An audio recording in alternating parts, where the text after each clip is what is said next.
আসসালামু আলাইকুম প্রিয় দর্শক, অন্য মঞ্চে আলোচনায় আমাদের আজকে আমন্ত্রিত অতিথি তারেক রহমানের পরেই এই মুহূর্তে দেশের সবচেয়ে ক্ষমতাবান ব্যক্তিটি স্বরাষ্ট্রমন্ত্রী সালাউদ্দিন আহমেদ দায়িত্ব নিয়েই বলেছিলেন যে দেশে আর মব বলে কিছু থাকবে না, কিন্তু তার মুখ থেকে এই বক্তব্য বেরোতে না বেরোতেই দেশে একাধিক স্থানে মব হামলার ঘটনা ঘটেছে। সর্বশেষ কুষ্টিয়ায় এক পীরের আস্তানায় হামলা চালিয়ে একজন পীরকে হত্যা করা হয়েছে। যারা নিজেদেরকে তৌহিদি জনতা বলে পরিচয় দেয় তারা করেছে এই কাণ্ড। এই একই পরিচয়ে ঢাকার শাহবাগে আক্রমণ করা হয়েছে সমকামী আখ্যা দিয়ে একদল তরুণ তরুণীর উপর।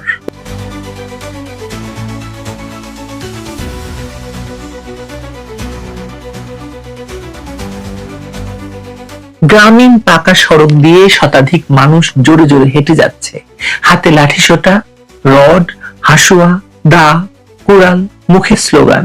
গন্তব্য একজন মানুষের আস্তানায়, যাকে তারা ধর্ম অবমাননাকারী সাব্যস্ত করেছে কয়েক বছর আগের একটি ভিডিওর ভিত্তিতে, যা সামাজিক যোগাযোগ মাধ্যমে নতুন করে ছড়িয়ে দেওয়া হয়েছে। কুষ্টিয়ার দৌলতপুরের ফিলিপনগর গ্রামের এই মিছিল থামে গিয়ে শামীম রেজা ওরফে জাহাঙ্গীরের দরবার শরীফের সামনে। এরপর যা ঘটে তা কেবল একটি হত্যাকাণ্ড নয়, একটি রাষ্ট্রের নাকের ডগায় সংঘটিত এক নৃশংস বিচার বহির্ভূত হত্যা, যেখানে আইন শৃঙ্খলা বাহিনী দর্শকের ভূমিকায় দাঁড়িয়ে রইল। পুলিশ ঘটনাস্থলে ছিল, জেলা প্রশাসনও জানত, কারণ সকালেই স্থানীয়দের মধ্যে আলোচনা হয়েছিল দুপুরের পর হামলা চালানো হবে। অর্থাৎ এটি কোনো আকস্মিক জনরোষের বিস্ফোরণ ছিল না, এটি ছিল পরিকল্পিত এবং পূর্ব ঘোষিত একটি হত্যার আয়োজন। তারপরও পুলিশ বলছে লোকবল কম ছিল বলে পরিস্থিতি নিয়ন্ত্রণ করা যায়নি। এই লোকবল কম যুক্তি বাংলাদেশের মব সহিংসতা ঠেকাতে না পারার সবচেয়ে জনপ্রিয় অজুহাতে পরিণত হয়েছিল ডক্টর মোহাম্মদ ইউনূসের আমলে, যা আসলে রাষ্ট্রের ইচ্ছা শক্তিহীনতার সরকারি স্বীকারোক্তি। কারণ ডক্টর মোহাম্মদ ইউনূসের আমল জুড়ে, পুরো সময়টা জুড়ে বাংলাদেশে অসংখ্য পীরের দরগা, মাজার, মন্দির ভাঙা হয়েছে। শামীম রেজা একজন শিক্ষিত মানুষ, এসএসসি, এইচএসসি, বিকম, এমকম সব ডিগ্রি তার ছিল। পরে কেরানীগঞ্জে চাকরি করেছেন তিনি, সেখানকার এক পীরের মুরিদ হয়েছেন। এরপর নিজ গ্রামে গিয়ে দরবার শরীফ গড়ে তুলেছেন। 2021 সালে ধর্ম অবমাননার অভিযোগে মামলা হয়েছিল তার বিরুদ্ধে, গ্রেফতারও হয়েছিলেন তিনি, কারাগারে ছিলেন দীর্ঘদিন। রাষ্ট্র তখনই বিষয়টির আইনি নিষ্পত্তি করতে পারত, কিন্তু করেনি। কারাভোগের পর মুক্তি পাওয়া এই মানুষটিকে শেষমেশ হত্যা করলো কিছু উত্তেজিত তৌহিদি জনতা। একটি পুরনো ভিডিওকে হাতিয়ার বানিয়ে সুপরিকল্পিতভাবে এই ভয়ঙ্কর মব মানুষটিকে হত্যা করেছে। কারা সেই ভিডিও নতুন করে ছড়ালো, কি উদ্দেশ্যে ছড়ালো, সেই প্রশ্নের উত্তর পুলিশ এখনো খুঁজছে বলে দাবি করছে। কিন্তু হত্যার পর তদন্তের ঘোষণা দেওয়া বাংলাদেশে একটি পরিচিত প্যাটার্ন, যে তদন্তের ফলাফল কখনো জনসম্মুখে আসে না। কুষ্টিয়ার রক্ত শুকায়নি। এর মাত্র একদিন আগে শুক্রবার রাত 8:30টায় রাজধানীর শাহবাগে জাতীয় জাদুঘরের সামনে একই তৌহিদি জনতার পরিচয়ে একদল মানুষ ঝাঁপিয়ে পড়েছিল কিছু তরুণ তরুণীর উপর, যাদের সমকামী আখ্যা দিয়ে চিহ্নিত করা হয়েছিল। প্রতি শুক্রবার সন্ধ্যায় শাহবাগে একটি দল জড়ো হয়। এটি স্থানীয়দের কাছে খুবই পরিচিত দৃশ্য। সেই পরিচিত দৃশ্যকেই উপলক্ষ বানিয়ে হামলা চালানো হলো, মারধর করা হলো। থানায় অভিযোগ জমা পড়েছে, পুলিশ বলছে কাজ করছে। কিন্তু যাদের উপর হামলা হলো তারা কারা, তাদের পরিচয় কি, হামলাকারীদের কাউকে গ্রেফতার করা হয়েছে কিনা, এসব প্রশ্নের কোনো সুস্পষ্ট উত্তর নেই। শাহবাগের এই হামলা এবং কুষ্টিয়ার হত্যাকাণ্ড আলাদা কোনো ঘটনা নয়, এরা একই মানসিকতার, একই রাজনৈতিক ছাদের নিচে বেড়ে ওঠা ভয়ঙ্কর দুটি বিষ বৃক্ষের ফল, যারা একত্রিত হয়ে নানা স্থানে ডক্টর মোহাম্মদ ইউনূসের অবৈধ শাসনকালে হামলা চালিয়েছে, মাজার ভেঙেছে, পুড়িয়ে মেরেছে মানুষকে, এখনো তাই করে যাচ্ছে। রাষ্ট্র যখন এই মবকে আশ্রয় দেয়, তখন মব শহর থেকে গ্রাম সর্বত্র ছড়িয়ে পড়ে। আর ঠিক এই হত্যাকাণ্ড এবং হামলার ঘটনা যখন বাংলাদেশে ঘটছে, তখন প্রায় সেই দিন সন্ধ্যায় বাংলাদেশের প্রধানমন্ত্রী তারেক রহমান, তার স্ত্রী জুবাইদা রহমান এবং কন্যা ব্যারিস্টার জাইমা রহমানকে নিয়ে ঢাকার বেইলি রোডে মহিলা সমিতি মিলনায়তনে নাটক দেখতে গিয়েছেন কবি চিতাবাঘ। তার প্রেস সচিব জানিয়েছে, প্রধানমন্ত্রী বিনোদনের জন্য নয়, শিশু শিল্পীদের উৎসাহ দিতে গিয়েছিলেন। দর্শকরা করতালি দিয়েছে, ছবি তোলা হয়েছে। এর আগে ৩রা এপ্রিল তারেক রহমান মেয়েকে নিয়ে ধানমন্ডি সীমান্ত সম্ভারে সিনেমা হলে ইংরেজি সিনেমা দেখতে গিয়েছিলেন। অথচ বাংলাদেশে হামে শিশু মৃত্যু ঘটছে প্রতিদিন। ইতিমধ্যে ৩০০-রও বেশি শিশু মারা গিয়েছে। এইসব দৃশ্যগুলো খুব কুৎসিত লাগে, এসব গল্পগুলো খুব কুৎসিত শোনায়। একই কাজ যদি শেখ হাসিনা করতেন তাহলে তার সরকারকে আরো কয়েকবার ফেলে দেওয়া হতো। এই দৃশ্যগুলোকে আপনি পাশাপাশি যদি রাখেন, এক নিষ্ঠুর বৈপরীত্য আপনার সামনে ফুটে উঠবে। একদিকে কুষ্টিয়ার প্রত্যন্ত গ্রামে একজন মানুষকে পিটিয়ে কুপিয়ে হত্যা করা হচ্ছে দিনের আলোয়, পূর্ব ঘোষণা দিয়ে পুলিশের সামনে। রাজধানীর প্রাণকেন্দ্র শাহবাগে প্রকাশ্যে মানুষের উপর হামলা হচ্ছে। অন্যদিকে রাষ্ট্রের সর্বোচ্চ নির্বাহী সপরিবারে নাটক সিনেমা দেখছেন। তারেক রহমানের সরকার, যা অবৈধ ইউনূস সরকারের বর্ধিত সংস্করণ, তার কাছে এই বৈপরীত্য আসলে কোনো ঘটনা নয়। কারণ জুলাই সন্ত্রাসের মধ্য দিয়ে যে রাজনৈতিক নয়া বন্দোবস্ত কায়েম হয়েছে, সেই বন্দোবস্তে সাধারণ মানুষের জীবনের নিরাপত্তা কখনো অগ্রাধিকার ছিল না, এখনো নেই। তথাকথিত তৌহিদি জনতার ব্যানারে যেসব মব সন্ত্রাস চলছে বা চলেছে, তা নতুন কিছু নয়। জুলাই সন্ত্রাসের সময় থেকেই এই গোষ্ঠীটিকে রাজনৈতিক হাতিয়ার হিসেবে ব্যবহার করা হয়েছে। ভিন্ন মতের মানুষ, সংখ্যালঘু সম্প্রদায়, বাউল, ফকির, পীর, মুক্তিযুদ্ধের চেতনায় বিশ্বাসী মানুষ, মুক্তিযুদ্ধের সকল স্মারক মুছে ফেলার চেষ্টা করেছে যারা, ৩২ নাম্বার ভেঙেছে যারা, সবাই এক। সবাই এই মবের টার্গেটে পরিণত হয়েছে বিভিন্ন সময়। ইউনূস সরকারের 18 মাসে মানবাধিকার সংস্থার তথ্য অনুযায়ী শুধু মব সহিংসতায় নিহত হয়েছে 2024 সালে 128 জন এবং 2025 সালে 197 জন। এই মব সংস্কৃতিকে পুষে রেখেছে সেই সরকার। এখন একই ধারাবাহিকতায় তারেক রহমানের সরকারও একই অপকর্মের উত্তরাধিকারী হয়েছে। স্বরাষ্ট্রমন্ত্রী সালাউদ্দিন আহমেদের ঘোষণা ছিল কঠোর ভাষায়, কিন্তু রাষ্ট্রের কঠোর ভাষা আর রাষ্ট্রের কার্যকর পদক্ষেপ, এই দুটির মধ্যে যে বিশাল ফারাক। কুষ্টিয়ার হত্যাকাণ্ড, শাহবাগের হামলা, সেই ফাঁকটিকে নির্মম স্পষ্টতায় আমাদের সামনে উন্মোচন করে দিয়েছে। পুলিশ জানতো, প্রশাসন জানতো, তারপরও একজন মানুষকে এভাবে হত্যা করা হলো। কারণ এই সরকারের কাছে মব নিয়ন্ত্রণ করা রাজনৈতিক লাভজনক বিষয় নয়। তথাকথিত তৌহিদি জনতা এই সরকারের রাজনৈতিক অংশ, হিস্সা। তাদের সম্পূর্ণ নিয়ন্ত্রণে আনা মানে নিজের একটি হাতকে কেটে ফেলা। কুষ্টিয়ার হত্যাকাণ্ডে এখন পর্যন্ত একজনকেও গ্রেফতার করা হয়নি। শত শত মানুষের মিছিল, ভিডিওতে ধারণ করা হত্যার দৃশ্য, 18 মিনিটের ফুটেজ অন্তর্জালে ঘুরছে, ইন্টারনেটে ঘুরছে, তারপরও কোনো গ্রেফতার নেই। শাহবাগের হামলার ঘটনায়ও অভিযোগ জমা পড়েছে, কিন্তু হামলাকারীদের বিরুদ্ধে দৃশ্যমান কোনো পদক্ষেপ নেই। ইউনূস সরকারের আমলেও ঠিক একইভাবেই মব হত্যার পর তদন্তের ঘোষণা হয়েছে, গ্রেফতার হয়নি, বিচার হয়নি। তারেক রহমানের সরকার প্রমাণ করে দিচ্ছে যে তারাও একই পথে হাঁটছে, কারণ এটি সেই একই রাজনৈতিক প্রকল্পের নতুন বর্ধিত সংস্করণ। বাংলাদেশে জনগণের শাসন প্রতিষ্ঠিত হয়নি। যে সরকার বিদেশি মদদে সাজানো নির্বাচনের ক্ষমতায় এসেছে, তার কাছে নাগরিকের জীবনের নিরাপত্তা নিশ্চিত করার নৈতিক বাধ্যবাধকতা নেই, কারণ তার ক্ষমতার উৎস জনগণ নয়। কুষ্টিয়ায় যেদিন শামীম রেজাকে হত্যা করা হলো, সেদিন তারেক রহমান নাটক দেখলেন। অবৈধ ইউনূসের আমলে শুরু হওয়া মব সন্ত্রাস তথাকথিত বৈধ তারেক রহমানের আমলেও সমান তালে চলছে, কিন্তু তারেক রহমান ব্যস্ত নাটক সিনেমা দেখায়। আগামী 48 ঘন্টা অর্থাৎ পরপর 2 দিন এবং 2 রাতে আমাদের দেশে এবং দেশের বাইরে সম্ভাব্য কী বিষয় ঘটতে পারে, যা কিনা আমাদের রাজনীতির যে কোর্স অফ অ্যাকশন, সেই কোর্স অফ অ্যাকশন পরিবর্তন করে দিতে পারে। সেই বিষয়গুলো নিয়ে একটি আলোচনা করার চেষ্টা করব। তার আগে দৃশ্যমান যে খবর, সেই খবরগুলো বলে নেই। প্রথমে ইসলামাবাদে যে আমেরিকা এবং ইরানের মধ্যে শান্তি আলোচনা চলছিল, সেটি ভেস্তে গেছে। আমেরিকার প্রতিনিধি দল আমেরিকা চলে গেছে, ইরানের প্রতিনিধি দল ইরানে চলে গেছে এবং তারা এখনো পর্যন্ত নেতিবাচক কোনো কথা বলেননি। যে কথাগুলো বলেছেন মার্জিত। ইরান বলেছেন যে আমেরিকা যে বিশ্বাস করব সেই বিশ্বাসের কোনো হেতু ছিল না, কারণ ছিল না। তারা আলোচনার সময় তাদের কথাবার্তা, আচার আচরণ দ্বারা আমাদেরকে আশ্বস্ত করতে পারেননি যে তাদেরকে বিশ্বাস করা যায়। অন্যদিকে আমেরিকা যে কথাগুলো বলেছেন সেই কথা হলো যে এই যুদ্ধের মাধ্যমে তারা যে বিষয়গুলো পাননি আউট অফ দেয়ার অ্যাচিভমেন্ট, সেই বিষয়গুলো তারা এখন এই শান্তি আলোচনা অন্তর্ভুক্ত করেছেন এবং তারা দাবি দাওয়া পেশ করেছেন। মানে যেমন তাদের টাকা ছেড়ে দিতে হবে, হরমুজ প্রণালীতে তাদের যাকে বলা হয় একছত্র আধিপত্য থাকবে, তারপর তাদের যে পরমাণু কর্মসূচি, এই পরমাণু কর্মসূচি তারা চালাবে এবং কোনো রকম বাধা বিঘ্ন ছাড়া।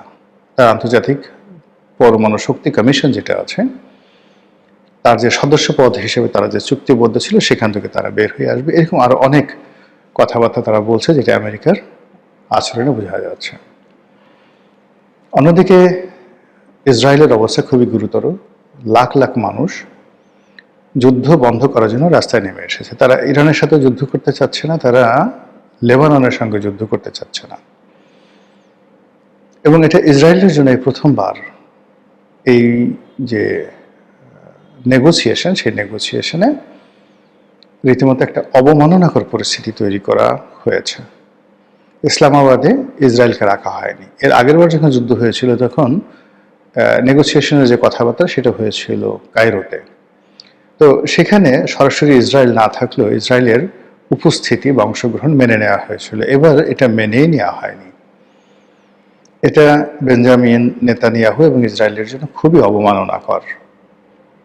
দ্বিতীয়ত হলো যে মিস্টার ডোনাল্ড ট্রাম্প এবং ইউরোপের যত শক্তি আছে তারা এই যুদ্ধটিকে দুইটা ভাগে বিভক্ত করে ফেলেছে।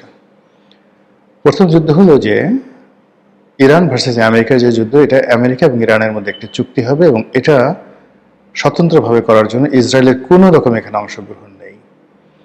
অন্যদিকে ইসরায়েল লেবাননে যে যুদ্ধ করেছে বা আক্রমণ করেছে সেই ব্যাপারে লেবাননের সাথে হিজবুল্লাহর সাথে বসে শান্তি চুক্তি করার ব্যাপারে আমেরিকা এবং ইউরোপের পক্ষ থেকে মারাত্মকভাবে চাপ তৈরি করা হয়েছে।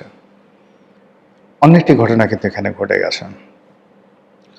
সেটি হলো যে এই পুরো যুদ্ধের প্রায় 1.5 মাস পুরো সময়টি মধ্যপ্রাচ্যের দেশসমূহ ইরানের বিরুদ্ধে কোনো অ্যাকশন বা রিয়াকশন দেখায়নি। ডোনাল্ড ট্রাম্প এবং যাকে বলা হয় ইসরায়েল নেতানিয়াহু তারা প্রাণান্ত চেষ্টা করেছিল আরব রাষ্ট্রগুলোকে জড়ানোর জন্য। এই জন্য তারা অনেকগুলো আত্মঘাতী হামলা চালিয়েছিল। সৌদি আরবের অনেকগুলো পেট্রোল পাম্প, মানে পেট্রোল পাম্প নয় ঠিক, অনেকগুলো যে পেট্রোলিয়াম যে তাদের সেক্টর রয়েছে, পেট্রোলিয়াম শোধনাগার, জ্বালানি শোধনাগার, সেখানে তারা হামলা চালিয়েছে। ইরান বলছে এগুলো আমরা চালাইনি, এগুলো আমেরিকা চালিয়েছে। তারপর কাতারে, এরপরে দুবাইতে, সংযুক্ত আরব আমিরাতে বহু আক্রমণ তারা করেছে। আমেরিকা এবং ইসরায়েল মূলত ইরানকে এই যুদ্ধে কোণঠাসা করার জন্য এবং আরব বিশ্বে একটা আরব জাতীয়তাবাদ গড়ে তোলার জন্য, কিন্তু সেটি হয়নি। যে কোনো কারণ হোক আরব রাষ্ট্রগুলো ইরানের সাথে যুদ্ধে জড়ায়নি। কিন্তু যখন এই শান্তি আলোচনা হচ্ছিল, যুদ্ধবিরতি হলো, তখন হঠাৎ করে সংযুক্ত আরব আমিরাত, যেটাকে আমরা বলি ইউএই, তারা ইসরায়েলের সাথে মিলে এই লেবানন আক্রমণ চালিয়েছে। এটি মূলত মধ্যপ্রাচ্যের রাজনীতিকে আগামী 48 ঘন্টার জন্য মারাত্মক জটিল করে তুলেছে।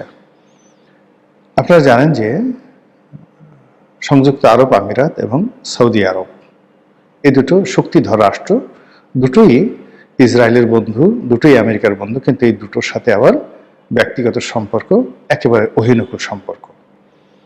তো সেক্ষেত্রে এই যে লেবাননে সংযুক্ত আরব আমিরাতের যে আক্রমণ, এটি মধ্যপ্রাচ্যের রাজনীতির সমস্ত হিসাবকে আগামী 48 ঘন্টা এলোমেলো করে দিয়েছে। এবার আমেরিকার ব্যাপারে আসি।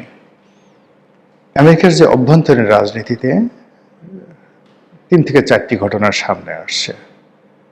যিনি এই মুহূর্তে ভাইস প্রেসিডেন্ট রয়েছেন, তাকে দায়িত্ব দিয়ে ডোনাল্ড ট্রাম্পকে দায়িত্ব থেকে চ্যুত করা বা তাকে বহিষ্কার করা, ইমপিচমেন্ট করা, এটা নিয়ে আমেরিকার যারা নীতি নির্ধারণী তারা কাজ করছেন। এবং এটা এত বেশি চলছে এবং ডোনাল্ড ট্রাম্পকে মানসিকভাবে, অর্থনৈতিকভাবে মানে তছনছ করে দেওয়ার জন্য আমেরিকার সমস্ত যে শক্তিগুলো তারা একত্র হয়েছে এবং গত সেই 3-4 দিন ধরে ভদ্রলোক একেবারে রীতিমতো স্টপ হয়ে গেছেন। তিনি কি আমেরিকার প্রেসিডেন্ট না আমেরিকার নাগরিক, তিনি কি বেঁচে আছেন না নেই, এটা বোঝা যাচ্ছে না। এবং তার স্ত্রীর যে বডি ল্যাঙ্গুয়েজ মেলানিয়া ট্রাম্প, সেটা দেখে বোঝা যায় যে ওই পরিবারের উপরে স্মরণকালের সবচাইতে যাকে বলা হয় ফ্রাস্ট্রেশন, যেটাকে বলা হয় সেটি বা ডিপ্রেশন, সেটি যাচ্ছে। এবার আমাদের বাংলাদেশের ব্যাপারে আসি। বাংলাদেশে আগামী 48 ঘন্টাতে অনেকগুলো চমকপ্রদ ঘটনা যে ঘটবে তার কিছু নমুনা দেখাই। হঠাৎ করে আপনি দেখবেন যে একটি পীরের মাজারে আক্রমণ করে পীরকে মেরে ফেলা হলো। এটি বিচ্ছিন্ন কোনো ঘটনা নয়, এটি ম্যাটিকুলাস ডিজাইনের অধীন একটি ঘটনা এবং হাদিকে যেভাবে হত্যা করা হয়েছে এইরকম প্ল্যান করে এই পীরকে হত্যা করা হয়েছে। এই গেল এক। 2 নম্বর হলো শাহবাগে যে সমকামীদের বৈঠক হচ্ছে, সমকামীরা বসে আছে, এটা উপলক্ষ করে সেখানে তৌহিদি জনতা যেভাবে একত্র হয়ে যে ঘটনা ঘটিয়েছে, এটা কোনো বিচ্ছিন্ন ঘটনা নয়, অত্যন্ত পরিকল্পিত, প্ল্যান ওয়াইজ। এরপর জুলাই আগস্ট বিপ্লবী যারা ছিলেন ফ্রন্ট লাইনে তারা, এরপরে ছোটন গ্যাং তারা, মার্কিন ডিপ স্টেটের তথাকথিত যে সকল এজেন্ট রয়েছে তারা গত 24 ঘন্টায় রীতিমতো যে সকল বিস্ফোরণমূলক কথাবার্তা বলছেন, যে সকল আক্রমণাত্মক ভাষায় কথাবার্তা বলছেন, এটি অতীতের যে কোনো রেকর্ডকে ব্রেক করেছে। একটা সময় দেখা গেল এই বিপ্লবীরা ক্যান্টনমেন্ট নিয়ে কথা বলেছেন, ডক্টর মোহাম্মদ ইউনূসকে নিয়ে কথা বলেছেন, আওয়ামী লীগকে নিয়ে কথা বলেছেন, ভারতকে নিয়ে কথা বলেছেন। আর এ সকল কথাবার্তা বলার ক্ষেত্রে তাদেরকে দেশের বাইরে থেকে বিভিন্ন ইউটিউবার তারা ইনফ্লুয়েন্স করত। কিন্তু এইবার কোনো ইনফ্লুয়েন্সার নেই, কোনো ইনফ্লুয়েন্সাররাও কোনো কথাবার্তা বলছে না, কিন্তু দেশের ভিতর থেকেই বিভিন্ন জনে যারা রাজনীতির পোর্টফোলিওতে আছেন, পদ পদবিতে আছেন, তারা বিভিন্ন যে ছাত্র সংসদ রয়েছেন সেই ছাত্র সংসদে যারা নেতৃবৃন্দ রয়েছেন তারা অসাধারণ কতগুলো শব্দ প্রয়োগ করে ইঙ্গিতপূর্ণ কতগুলো কথাবার্তা বলে সরকারকে রীতিমতো তারা লাল কার্ড দেখাচ্ছেন। এই কাজ করলে সরকার পতন হবে, এই কাজ না করলে এই হবে। সরকারকে পাসপোর্ট করার জন্য, পাসপোর্টের মেয়াদ বৃদ্ধি করার জন্য নির্দেশ দেওয়া হয়েছে বিপ্লবীদের পক্ষ থেকে। আর ভারত থেকে যে হেলিকপ্টার আসবে না সে কথা তাদেরকে স্মরণ করিয়ে দেওয়া হয়েছে। তো এই যে ঘটনাগুলো ঘটে চলছে তার সঙ্গে সঙ্গে তেলের সমস্যাটা বাড়ছেই। সরকার প্রাণান্ত চেষ্টা করছে কথা দ্বারা, বার্তা দ্বারা, এবং এই সময়টিতে মানে সরকার এখানে যে স্যাক্রিফাইস করছে, তেলের দাম না বাড়িয়ে প্রতিদিন প্রায় 2000 কোটি টাকা ভর্তুকি দিয়ে বাজার নিয়ন্ত্রণ করার যে চেষ্টা সরকার চালিয়ে যাচ্ছে, কিন্তু কাজ হচ্ছে না। পেট্রোল পাম্প কেন্দ্রিক যে এলাকাগুলো রয়েছে সেখানকার জনজীবন তছনছ। গাড়ি, মোটরসাইকেল শত শত, হাজার হাজার, কোথাও 2 কিলোমিটার, কোথাও 4 কিলোমিটার, কোথাও 5 কিলোমিটার, সেইগুলো তারা অপেক্ষা করছে। রাস্তাঘাট, অলি গলিতে গাড়ি শুধুমাত্র তেলের জন্য বসে আছে। অন্যদিকে সরকারের যারা আইন শৃঙ্খলা রক্ষাকারী বাহিনী তারা প্রাণান্ত চেষ্টা করে বিভিন্ন জায়গা থেকে তেল উদ্ধার করছে এবং এটা রীতিমতো একটা সিন্ডিকেশনে পরিণত হয়েছে। এবং সরকারের যে রেগুলার কাজ, বিশেষ করে আইন শৃঙ্খলা রক্ষাকারী বাহিনীর যে রেগুলার কাজকর্ম, সেই রেগুলার কাজকর্ম বাদ দিয়ে তারা এখন এই জ্বালানি তেল কোথায় মজুদ রয়েছে আর জ্বালানি তেল কিভাবে দিচ্ছে এটা নিয়ে তারা ব্যস্ত আছে। ফুয়েল কার্ড করা, কিউআর পদ্ধতিতে তেল দেওয়া, অ্যাপসের মাধ্যমে তেল দেওয়া, এই কাজগুলো যত কিছু করা হচ্ছে না কেন, পুরো যে সাপ্লাই অ্যান্ড চেইন, জ্বালানি তেলের সাপ্লাই অ্যান্ড চেইন, এটা ভেঙে পড়েছে। আর এর সঙ্গে শুরু হয়েছে ভোজ্য তেলের, যাকে বলা হয় অভাব। এটা অভাব বলবো না কৃত্রিম অভাব বলবো, আমি এখন পর্যন্ত বলতে পারছি না, আমার কাছে তথ্য নেই। কিন্তু বাজারে বোতলজাত সয়াবিন তেল, যেটা রান্নার তেল, এটা পাওয়া যাচ্ছে না এবং অগ্নিমূল্য। এখানেও সরকারের যে সীমিত সামর্থ্য, তারা সেই ভোজ্য তেল যারা মজুত করতে না পারে প্রাণান্ত চেষ্টা করছে, কিন্তু কাজ হচ্ছে না। বাজারে আগুন লেগে গেছে। এমন কোনো দ্রব্যমূল্য নেই যেটি গত এক সপ্তাহে মারাত্মকভাবে বৃদ্ধি পায়নি। ফলে এই সকল বিষয় নিয়ে আগামী 48 ঘন্টাতে প্রতিটি সেক্টরে পরিবেশ এবং পরিস্থিতি এখন যে অবস্থায় চলছে, উন্নতি না হয়ে অবনতির দিকে যাওয়ার সম্ভাবনা আছে। পার্লামেন্টের ভিতরে স্পষ্টতই যা কিছু হচ্ছে এটি স্বস্তিদায়ক নয়। বিরোধী দল ওয়াকআউট করেছে, আবার কবে যাবে এখন পর্যন্ত আমরা জানি না। জামাতের সভাপতি তিনি সরকারি দল সম্পর্কে ভীষণ রকম আপত্তিকর কিছু কথাবার্তা বলেছেন এবং সেই সকল কথাবার্তায় যে তাদের যে বিশ্বাস, আস্থা, সম্পর্ক সরকারি দলের সাথে তারা আশা করেছিল বা আমরা আশা করেছিলাম, সেই জায়গা থেকে তারা বিচ্যুত হয়েছে এবং তাদের যে দাবি দাওয়াগুলো রয়েছে সেই দাবি দাওয়াগুলো তারা রাজপথ আদায় করবে। এবং এতে করে সরকার ভয় পেয়ে গেছে। সরকার ভয় পাওয়ার পরে দেখলাম যে আগে যেখানে মূলত যে সমস্যাগুলো হয়েছে জুলাই সনদ নিয়ে, সংস্কার কমিশন নিয়ে, তো সেই বিষয়গুলো নিয়ে সালাউদ্দিন সাহেব, যাকে বলা হয়, সবসময় কথাবার্তা বলতেন। কিন্তু এখন সালাউদ্দিন সাহেবের ব্যাপারে বিরোধী দল, দেশ, দলের ভিতরে, মানে সরকারি দলের ভিতরে, এমনকি যারা ক্ষমতা নিউক্লিয়ার, সেখানেও নানা রকম নেতিবাচক কথাবার্তা হচ্ছে। এর ফলে কি হলো যে তিনি অনেকটা পিছিয়ে পড়েছেন। এবং যে বিষয়গুলো নিয়ে তিনি আগে উপযাচক হয়ে কথা বলতেন, সেই বিষয়গুলো নিয়ে আইনমন্ত্রী কথা বলছেন এবং তিনি বলার চেষ্টা করছেন যে যে সকল অধ্যাদেশ জারি হওয়ার কথা ছিল সেইগুলো, যে সকল অধ্যাদেশ জারি হয়েছিল সেগুলো হুবহু পাশ করা হয়েছে। মাত্র দুটো বিষয়, সেগুলো অধিকতর একটু পরীক্ষা নিরীক্ষা করে সেগুলো পাশ করা হবে, নতুন করে বিল এনে পাশ করা হবে।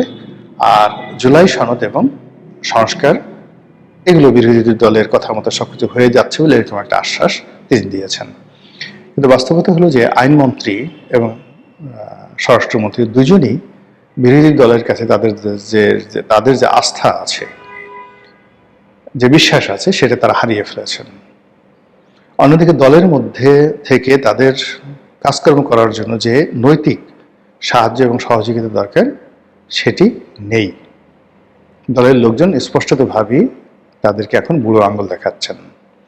এর ফলে আগামী 48 ঘন্টায় আইনমন্ত্রী, স্বরাষ্ট্রমন্ত্রী সালাউদ্দিন সাহেব, এই দুইজন সম্পর্কে আপনারা নাটকীয় অনেক কিছু হয়তো দেখতে পাবেন।